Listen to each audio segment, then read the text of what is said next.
छत्तीसगढ़ अपनी खुशबू और स्वाद के लिए मशहूर भारतीय बासमती चावल दुनिया भर में खासा पसंद किया जाता है। इस विशेषता को देखते हुए प्रदेश सरकार बासमती चावल के निर्यात पर जोर दे रही है। बासमती चावल का निर्यात होने से धान उत्पादकों को न केवल फसल का लाभकारी मूल्य प्राप्त हो सकेगा, बल्कि गोल्डन कार्ड बना लें ताकि आप बीमित हो जाएं और आपको किसी प्रकार की असुविधा न हो। तीसरा कार्यक्रम अभी उत्तर प्रदेश सरकार की ओर से चलाया जा रहा है, बहुत सारे मामले आ जाते हैं, उनमें आपके गांव में ही अविवादित विरासत का 15 दिन का कार्यक्रम चल रहा है। आप उसमें अपने आवेदन अवश्य कर दें ताकि कोई भी व्यक्ति खतौनी में दर्ज होने से न रह जाए। बाकी खेती किसानी के बारे में आप अपने अनुभव से बहुत कुछ जानते हैं और जो मंचासीन माननीय अतिथिगण हैं, प्रवक्तागण हैं, वो आपको बहुत बारीक बातें बताएंगे। तो मेरे द्वारा अगर तो मैं ज़्यादा समय न लेते हुए हमारे जनपद में जिलाधिकारी के रूप में कार्य कर चुके हमारे माननीय एपीसी साहब, मुझे सौभाग्य मिला है कि मैं उनके साथ पहले कार्य भी किया हूँ यहाँ पर। वो हमारे बीच पधारे हैं, उनका बैकग्राउंड बड़ा में सिर्फ 22% जमीन जहाँ खेती होती है उस पर सिंचाई की सुविधा उपलब्ध है।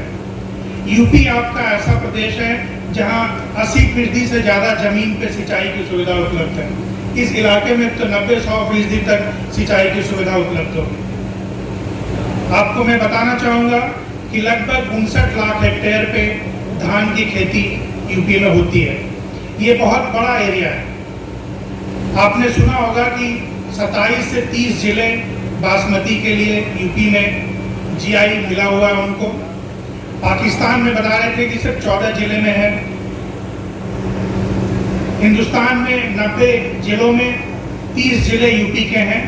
लेकिन जो बासमती चावल का एक्सपोर्ट हो रहा है उस रेशियो में नहीं है हमारा यूपी का हिस्सेदारी, यानी 1/3 नहीं है, मतलब काफी कम 5 या 6% जो एक्सपोर्ट हो रहा है बासमती चावल का वो यूपी का है। हो सकता है यूपी का चावल आगे जाकर पंजाब हरियाणा से एक्सपोर्ट हो रहा हो, लेकिन एक्सपोर्ट की ये जो मात्रा है और एक्सपोर्ट का जो ये लाभ है वो यूपी के किसानों को उतना नहीं मिल पा रहा है जितना कि बासमती की खेती हो रही है। इस तरह के कार्यक्रम का एक बहुत इम्पोर्टेंट मकसद मैं ये देखता हूँ कि माननीय मुख्यमंत्री जी की जो सोच है कि किसानों की आर्थिक स्थिति बेहतर हो, इस तरह की संस्थाएं, इस तरह के एफपीओ जैसा बलोतिया जी चला रहे हैं और जैसा एपीडक के अधिकारी यहाँ आपको गाइड कर रहे हैं, ये एक तरीका है किसानों को आर्थिक दृष्टि से सुदृढ़ करने का और उनकी आमदनी को बढ़ाने का।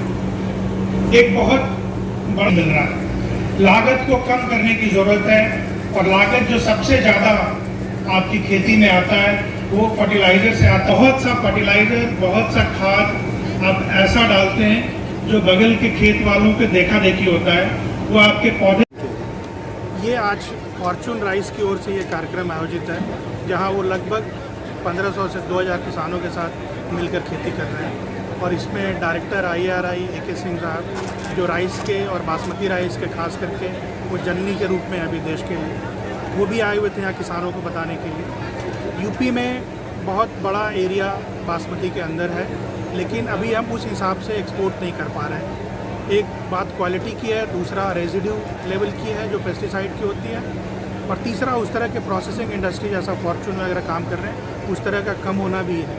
तो सरकार की ये कोशिश है कि किसी तरह इन कमियों को दूर करते हुए और हम जैसे 90 में 30 जिले हमारे हैं तो उसी तरह एक्सपोर्ट में भी 30% हिस्सेदारी कम से कम उत्तर प्रदेश की हो, ये हम लोगों की मंशा, ये सरकार की मंशा है। ठीक है, थैंक यू।